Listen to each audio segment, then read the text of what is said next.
What's up, you guys? This is ZHM for ZHM Entertainment, and I'm here on site at Cosmic Comics. It's the new store, amazing place, and I'm here with an amazing person. Now, my man, Mike, how you doing, brother? Good on you, bro. Awesome. Right, so for the 7 people out there who might not know who you are, who are we talking to today? There's 8 people. 8 people? Okay, people, well. One less now. Right? Who are we talking to, buddy? Well, I'm Mike, obviously. Yeah, I run Cartoon Crumbs, the humor website, but I mainly do animations, kind of in the Adult Swim kind of like direction, you know, adult humor. I mean, not too dirty. Of course. So, but it's about just making people laugh. You know what? We are just coming off the back of that major announcement by my friends at Comic Con Africa, where you are going to be exhibiting at the first ever Comic Con Africa. So for the guys out there, for guys who are going to be coming to visit us at Comic Con Africa, what can they expect from you?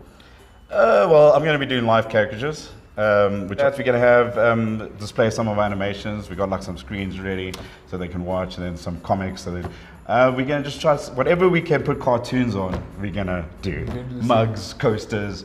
So the people that are becoming adults, they can get a coaster. So yes, you need those. You know? So the thing that we're doing today, and this is our special project for this unique feature that we're doing for Comic Con Africa, you are going to do a live caricature of me. Yeah. To make it interesting, because I'm a slave driver like that, right? While you're doing the caricature, I'm going to ask you some of the hot questions for some of my hot and not so hot friends. Okay. Challenge accepted. How hot are they? It's a family show. Okay. So, as a general concept, right? So when guys come to see you at Comic Con Africa, right? So what can they sort of expect from you at your booth? well, we're still in the working of like what we're going to be doing. But we're just going to showcase what we're doing now on our website is introducing the characters. They're all going on cartoon reviews, seeing which ones we're going to use and which ones we're going to make into animations.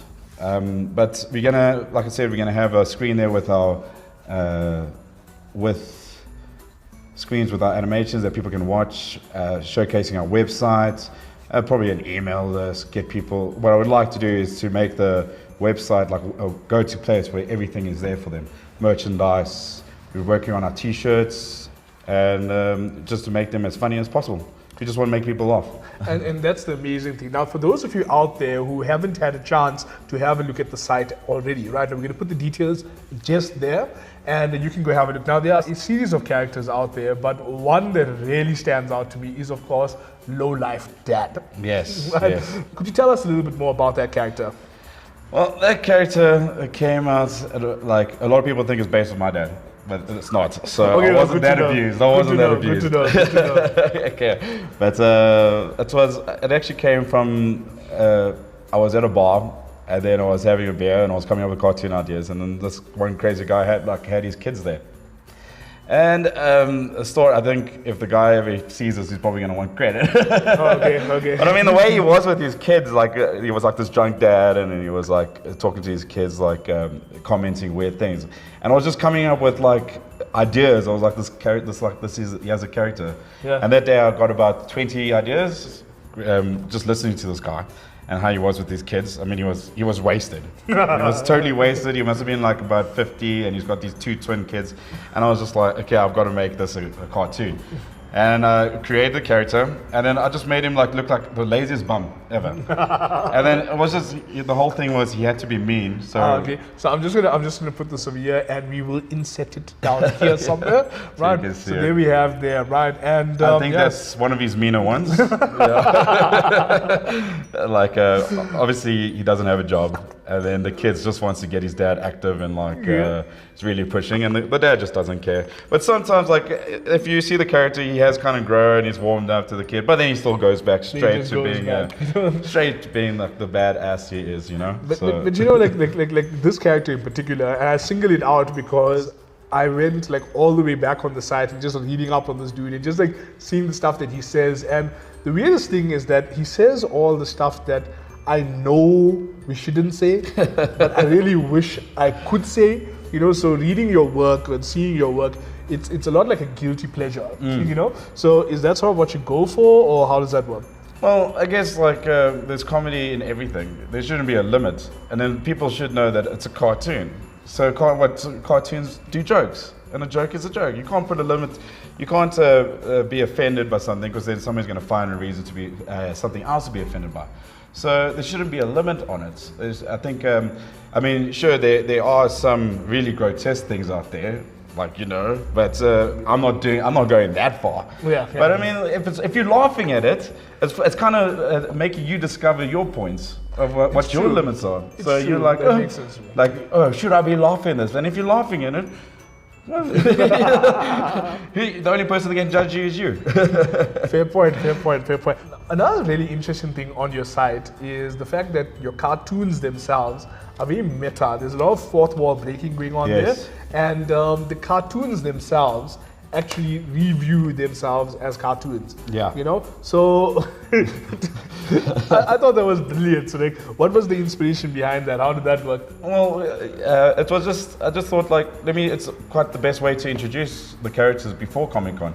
I mean, there's years of past characters that will be coming back and ones that we will be introducing. And what better way to put them in a review and question their work? That's brilliant. That's brilliant. You know, you're doing caricatures is such a perfect fit because if you can't find the humor in life as a whole, if you can't find humor in yourself, then really what is the point? Yeah, what's the point? What's the point of it? I have learned to adjust my characters because I think the first time I ever did it, I almost got slapped. I almost got attacked because I drew what I saw. Of course. Tell me about a scenario. Tell me a scenario. I have to know this now. Well, you obviously get some people that like, it gets hard. You have to, when I first started, like I drew what I saw, over-exaggerated where I probably shouldn't, but you know, you can't help that. And then I think one of the ladies was like, really? Really? She almost jumped over and tried to attack me. So now I've learned to just like, you know, just settle them down, make sure that when they get it, they're happy about it. I don't get slapped. I don't get stabbed. That's always, that's a good way to go. That's a good way to go. And I would probably get more work afterwards. That's all.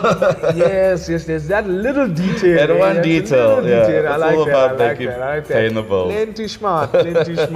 But now, some of these characters, right? Like, I mean, they say that art often imitates life. Yes. So, do you, as an artist, come under criticism to say that, you know, you put in the stuff out there, it's coming from the brain, magic in there, right? The junk files. You know, so dude, like, is everything okay? Do you need help? No, I'm fine. I'm fine. I'm like, I mean, I think like, like everybody's got their downs, but I've got my cartoons, and they bring me up. If I've got like a issue, I'm like, let me make a cartoon about that. I mean, the best thing I ever did was take the leap into cartooning. I mean, I did music, and then I ended up at a job that I hated, and then I think I was working in metalwork. And then if people know the lathe, that's the worst thing to work on for your hands. Oh, okay. And I got comfortable with this machine. I was there for about 2 months, and then like for 2 weeks, I was just cutting pipes. And I got too comfortable, and this thing almost took my hand. And then I was like, no. Okay, I sat down and I was like, I quit. Yeah, I'm out. And I just put ads up, and I started going full time into my cartoons, and I haven't looked back. I'm trying to say that. But this is the beauty of what you do. I mean, you are actually living the dream in the sense that you are expressing yourself through your art and you're connecting with people through that. And now, using a platform like Comic-Con Africa, you actually get that out there. So that must feel awesome. That's great. It's like, it's taken a long time to get here. I mean, to develop what we've got. It's good to see over the years, if you see how the cartoons started, where they came from. It started with an anxiety cartoon on a little piece of paper I used to do once a day. And then to see how it's grown and how many characters have formed, and then letting that site actually get me to the point where I can be at Comic-Con, and then have a table and get to interact and be amongst all those great people, and then be one of them. I don't know, you know. So I think I'm still kind of, the shock value hasn't hit me yet. I'm still a bit like, but I'll probably think when I get there, I'll probably be like, I think that's it for all of us. Anything you want to add? I've got your mic there, and I've got your comic. And I'm golden, man. You're golden, man. That is kick-ass. Yeah. And now this is the beauty of it, right? Like, I can't multitask to save my life, and this man is having a complete emotional conversation with me while, you know, committing me to paper. That is crazy. So now, Comic Con Africa, 14th to 16th of September 2018 at Kyalami, right? Yes. Where are my friends going to find you? So what's your booth number? I'm not sure about the booth number because they made me change it 3 times. Okay. So, and then I still kind of don't know. I got my friend handling all the paperwork and everything. So, but I kind of don't know. How are you going to find you, dude? I know that when you walk in, we kind of had a spot where we'll instantly be there. You'll see us immediately. Just look for the Rumpelstiltskin statue. I might dress people up, and then my friend's already making the mask. So okay. So just look for the Rumpelstiltskin. That's actually cool though, because I mean yours is a very visual medium. So I mean the art speaks for itself, right? So the thing is, one plan is to bring the characters to Comic Con. So I'm just looking for a nice short person to be Bunny Boy. So if you're short, get in contact. You could get a job. There you go. They pay in hot dogs. Yeah. No, we pay in. No, we don't pay at all.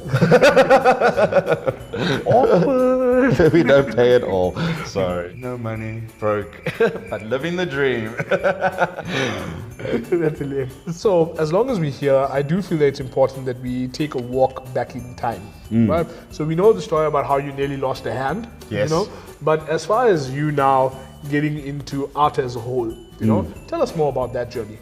Well, I've been focusing more on trying to do animation and cartoons. The cartoon strips is how it's good for making the jokes, because I like to make the jokes, and animation is my first love.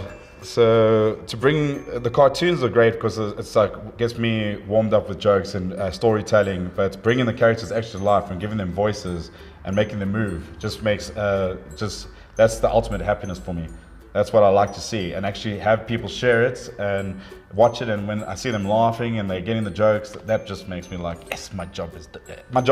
No, I get that. But surely somewhere along the way there was something you were exposed to that got you to say, okay, you know what, I'm in this to win this. So they basically took my comics, I remember, and then they made me throw them away, all my collections, my Batman, and they said they handed out a notice saying that the only superhero your kids need is Jesus.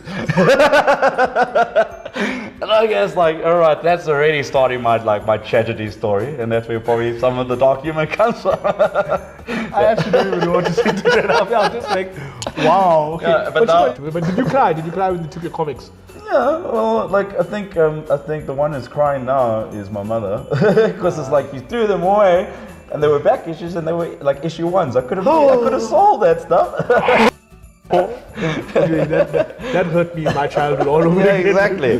So I could be probably on that yacht by now. You know? You know what I mean? So I didn't like having those issues. So, but you know what happens, and then you just learn to deal with it. I mean, at least I got a funny story about it.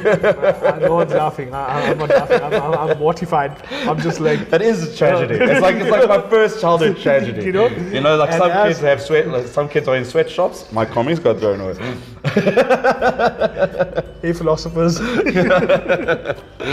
That's crazy. So this is another one. The dad, obviously, being one of the first ones. Dad. I think the cartoon style, I was still developing it. But he's definitely an alcoholic. I don't think people have noticed. No, but that's brilliant though. That's brilliant though. Okay, so the timestamp over here is 2015, right? So would you say that the true synthesis of these characters, like where these characters really start coming into their own, was around that period? I think 2015. I think that's when Cartoon Crumbs was kind of going into full force. I was fully focused on it. I think I was going full time into freelancing, so I had time. So the goal was to try get a tune out a day, but it never works out like that. And I think you always get like those blank spots, like when you're writing. You always like, is it funny enough? Is it good enough? And then sometimes I'll just write a bunch, and then I'll scrap a load, and then it's got to be a lot of the cartoons go through a lot of work. I mean, before it goes through the color, the inking, but the words come last. Obviously, the editing. So it's always the daunting task, like of the punchline. Sometimes I'll probably still working on it, but you know, you get to a mode where like I just got to get this cartoon out, and then you just throw it out, you put the words in, and you export it, and you get it out.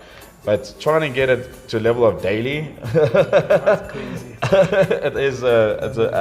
I think it's too much work. Yeah, no, it would seem like it. I think I'll just get burnt out, and then the jokes will dry up. Like if you see what's happening with Garfield, that's over the years. It's been there for 40 years, and they just keep to reuse jokes, but just change Monday to like something like a month, like February. You know, it's like it's been out so long that it's gonna dry up. So I mean, doing caricatures, it can't be easy. You know, it must be a hell of a lot of pressure. And when you do it live, because sometimes people don't have features, and then you can't point out the features, or some of them are like, some people, you're like trying to get them in mode to like, so what do you want to be? You can be a superhero, you can be anything, and then they just like, I just want to be me. And you're like, what? It's like, how boring is your life? Yeah, but characters are very, like, when you have to get through a lot, I think I have to get through about 10 an hour. So you have to be fast, there's no real time to like think, you just got to capture, draw it, get their personality, and then like let them move on and just keep doing it. And I think it's also about, you're going to mess up, but learn how to fix up that little mistake and hide it. Nice, you know? nice, really useful. But characters, I mean, it can be fun. I do enjoy them, but sometimes they can, you can be put off, but like everything. But it's like, I think when people get it, and they actually, because when I do characters, I joke with them, and then like I get to find out, I think what people love more than anything is talking about themselves. Yeah. So this is the opportunity to talk about themselves and get a cartoon about it, and show off their passions and stuff. And then there's like, they just got one cartoon that just showcase that's me, you know what I mean? Yeah. And then kind of discovering it and seeing people use my characters as like Facebook profiles and stuff, I'm like, that's pretty much where we headed. Yeah, you know, that's pretty much where we headed. So I think it's something about capturing them and like let them have an awesome experience, like a joke about themselves. And when every time they look at that character, they're like, oh, that was a good time. Yeah. You know, that's what I like to leave with people. So because there's dark places in the world, but when you look at your cartoon, you're like, life's good. You know? I think that's the most important. So there you have it, you guys. Simple, easy, no mess, no fuss, no drama. So what you're going to do is you're going to head out to Comic-Con Africa. You're going to find my friends at the Cartoon Crumbs booth. You're going to talk to Mike over there. He's going to hook you up with an amazing caricature that looks something like this guy. Yeah. There Do you see the resemblance? Do you see the resemblance? Yeah. Right. So I'm going to post a completed picture in just a moment, but be sure to like, share, subscribe, follow, do all of that stuff, and we will see you at the show. Cool, guys. Later. All right, brother.